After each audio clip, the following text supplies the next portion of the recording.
amatorero agaragara nk'amatorero physically. Makanisa yanasimama kama makanisa kwa sura tu. Ariko wakwinjira hasi mu byo gumwuka. Lakini unapoingia kwa undani kwa kiroho. Amatorero yuzuyemo abantu barwaye bwaki.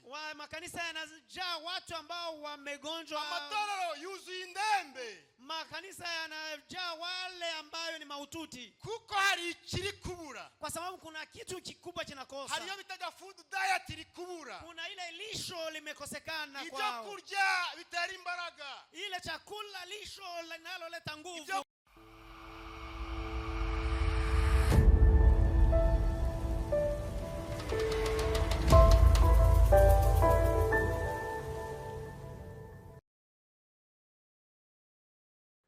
Dushimye Imana iduhaye kano kanya. Tunashukuru Mungu anayetupa muda huu. Kuko twababwiye amazina ni yayandi. Kama tulivyowaambia majina ni yale yale Mzambazi Jean de Dieu.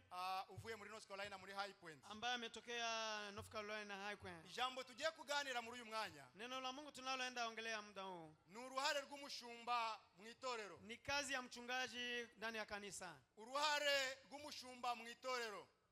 Kazi ya mchungaji, nafasi ya mchungaji kanisani. Tunaenda kuzungumzia kuhusu nafasi ya mchungaji kanisani. Tuje kuganira ku ruhare rw'umushumba mu rutorero.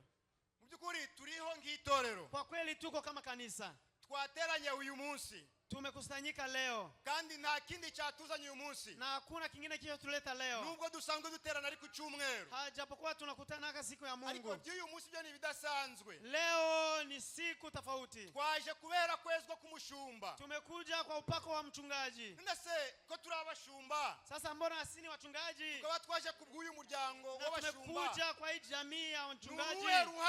Ni upande gani umushumba kwira kugera mu itorero anayo ndani ya kanisa? Ukoze statistics ukareba amatorero ko bihagaze muri imisi. Ukifanya utafiti vile makanisa yanasimama leo. Cyane hano muri Leta Zunze za Amerika. Sana katika nchi ya Marekani. Mu byukuri amatorero agaragara nk'amatorero physically. Makanisa yanasimama kama makanisa kwa sura tu. Ariko wakwinjira hasi mu byo gumwuka. Lakini unapoingia kwa undani kwa kiroho. Amatorero yuzuyemo abantu barwaye bwaki.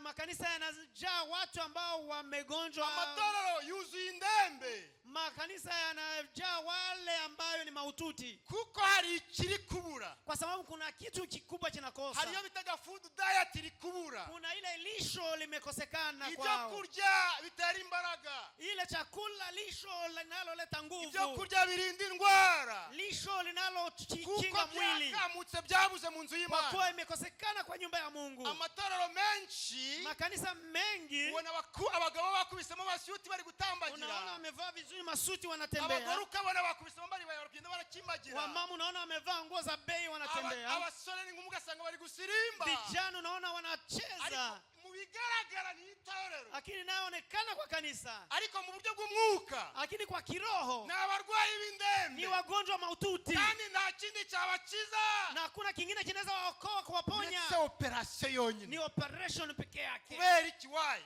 Kwa nini? Why? Nuko ibyo kurya ni kwa sababu chakula bikwiriye batakibibona. Chakula lisho bora hawaipati. Kandi ibyo byo kurya nta wundi wabitanga. Na hilo lisho hakuna mwingine wa kuiwapatia.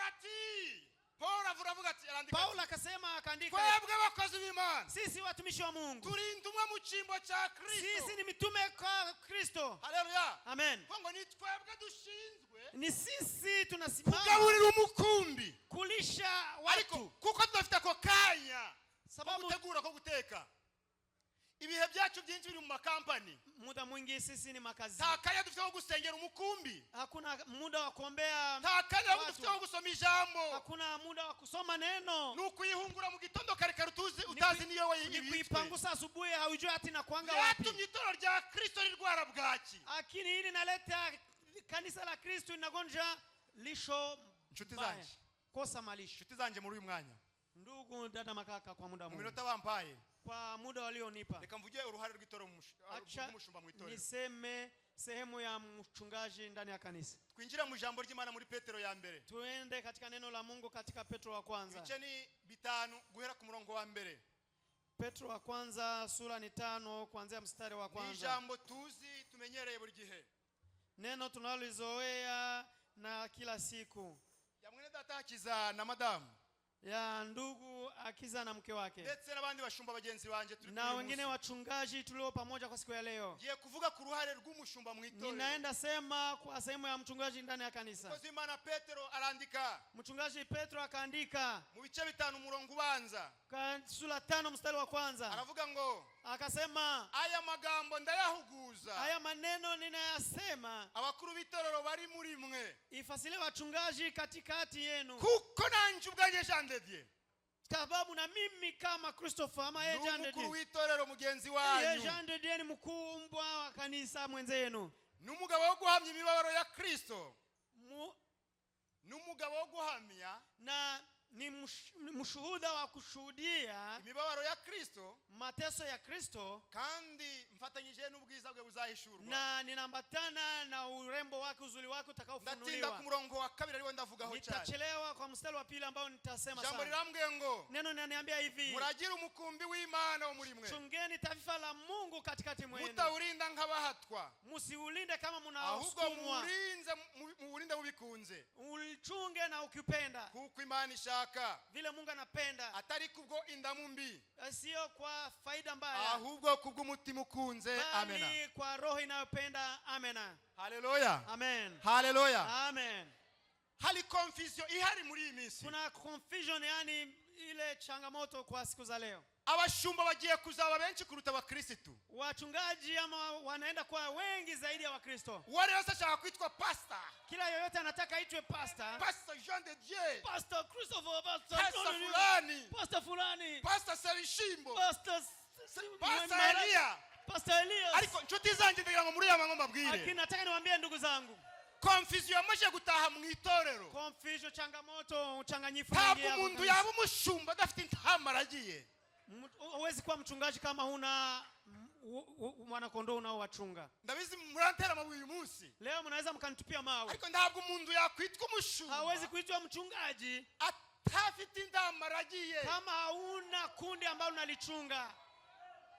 Mukozi w'Imana Petero aravuze ngo mchungaji, mtu wa Mungu Petero anasema muragira umukumbi w'Imana uri muri mwe. Mchunge kundi la Mungu lililo pamoja nanyi. Iyo tugarutse mu mateka y'itorero, tunaporudi katika historia ya kanisa, itorero Kristo akimara kuvuka agakura, Kristo alipozaliwa na kukomaa, agakora umurimo na akatumika kazi, agapfa kazuka, alikufa na akafufuka, abana n'abigishwa b'imisi 40, watumishi wake walifanya siku 40. Birambira ngo nukazamuka bakimureba. Biblia inaniambia alipanda wakimwona. Imisi 40 ari kubategura. Siku 40 alikuwa akiwatayarisha kugira ngo bazasigara bari gukora byabi ili wabaki wakifanya yale angefanya. Alikuwa mentoringa, alikuwa akiwachunguza, abasigira ubushobozi bwabo ndi bwose arashye uwezo aliyokuwa nao. Ngo nuka maje kuzamuka bakimureba, alipomaliza kupanda wakimtazama, kuko bari bafite isezerano, kwa kuwa walikuwa na agano, bari bafite isezerano, walikuwa na agano. Isezerano bafite nuko agano waliokuwa nayo ni yababwiye ngo nta igihe kirageze, aliwaambia muda unakaribia kandi kiragereje na inakaribia, ngiye gutandukana namwe, mimi naenda achana na nyinyi, ariko ntabwo nzabasiga gutyo, lakini sitawaacha hivi hivi, ntabwo nzabasiga nk'imfubyi, sitawaacha kama mayatima, nzabasigira parakletos, nitawachia mafuta, nzabasigira umwuka wera, nitawachia Roho Mtakatifu, uzabana namwe, utakaokaa na nyinyi, uzabahumuriza, utakaowatuliza, uzabigisha, utakaowafundisha, kandi akabayobora mu kuri kose, na atakaowaongoza kwa haki yote. Amaje kuzamuka babona inzira baje i Yerusalemu. Alipopanda mbinguni wakaelekea Yerusalemu. Yerusalemu mu cyumba cyo hejuru, Yerusalemu kwa chumba cha juu, tuhabona abigishwa ba Yesu 120. Tunaona wafuasi wa Yesu 120. Mu minsi 9 bari mu bwoba, kwa siku 9 wakiwa kwa hofu, bateganya ko bisha Yesu ashobora bakubagirira nabi, wakihofia kwamba wale waliomuua Yesu nao wataweza kuwafanya. Musi wa 10 bari mu cyumba cyo hejuru, siku 9 wakiwa kwa chumba cha juu wakijifunika yule. Mwuka wera aramanuka, Roho Mtakatifu kashuka. Gira mugenza ngo mwuka wera aramanuka, sema Roho Mtakatifu kashuka, ngo nuko icyumba bari bicayemo, na kwa chumba walichokuwa nakaa ndani, babona indimi zigabanisha kuri buri muntu wari wese, zinawashukia kila mmoja wao, bagira imbaraga ziruta izindi imbaraga, wakakuwa na nguvu zaidi ya zingine, batangira kubwiriza mu ndimi, wakaanza kufundisha katika batangira kuvuga indimi nshasha, wakaanza kusema lugha. Mukozi w'Imana Petero amashije kuzuzwa mtumishi wa Mungu arasohoka hanze akatoka nje ahura n'abayisari bari baje mu minsi mikuru y'umuganura akakutana na watu walikuwa kuja kwa siku kuu abwiriza ari mu mwuka akafundishwa akiwa kwa kiroho ari mu mwuka akasema akiwa kwa kiroho ibintu abantu 3,000 barakizwa watu 3,000 wakaokoka kabone n'ubwitaro ryari riri mu mugambi w'Imana kuva mu ijuru mbere japokuwa kanisa lilikuwa kwa mpango wa Mungu toka mbinguni bigatuma Imana yohereza Kristo nk'umwana wayo gupfa kugira ngo acha Yesu Kristo akufe kama mwanaye akufe kwa ajili agaruza ryatorero ryarazimiye muri Edeni nyuma y'icyaha aokoe kanisa ndani ya Edeni iliyokuwa imekufa fariki kwa dhambi ari mu murimo mu myaka 3 n'igice maze umurimo agatoranya bigishwa bakabategura kwa miaka 3.5 akiwa kwa kaza akawachagua uyu munsi wa Pentecost umunsi wa 50 kwa siku ya Pentecost siku ya 50 itorero rironshinga ku mugaragaro kanisa likasimama kwa haleluya amen itorero ritangira ku mugaragaro kanisa likaanza kwa usalama je nawe kuri uyu munsi twubatse ku rwo rufatiro rw'Imana bahanuzi mimi na wewe leo tusimame kwenye mfano huo bwa bushobozi Kristo arafite ile uwezo Kristo aliyokuwa nayo zambaraga Kristo arafite zile nguvu Kristo alikuwa nazo itorero ecclesia kanisa ama ecclesia mu Kigiriki ecclesia ni kwa lugha ya Kigreki harimo ek kuna neno ek ibisobanura ngo out of cyangwa se hanze ya inamaanisha nje ya hakamo kaleo kuna neno kalom bisobanura ngo abahamagawe walioitwa ngo itorero kanisa ecclesia kanisa n'abantu bahamagawe ni watu walioitwa n'abagore bahamagawe ni wake walio na wito n'abagabo bahamagawe ni wanaume walio na wito n'abasore n'inkumi bahamagawe ni vijana walio na wito n'abana bato bahamagawe ni watoto walio na wito bakurwa mu mico yabo katika tabia zao bakurwa mu ndimi zitandukanye wakatoka kwa bakurwa mu moko atandukanye wakatoka kwa kabila mbalimbali bakurwa mu myifatire itandukanye n'imimerere katika tabia mbalimbali bahurira hamwe kutania pamoja kubw'intego imwe kwa lengo moja kuramya no guhimbaza Imana kwa kumsifu na kumshuhudia Mungu kubera itorero rya Rwebwaki sasa kwa nini nimesema kanisa limegonjwa riracitwa itorero mu magambo ni kanisa kwa maneno kuko ntabwo bari mu nsobanuro nyayo y'itorero hawako kwa tafsiri njema ya kanisa abaririmbyi bavuye Kansas Imana bahereza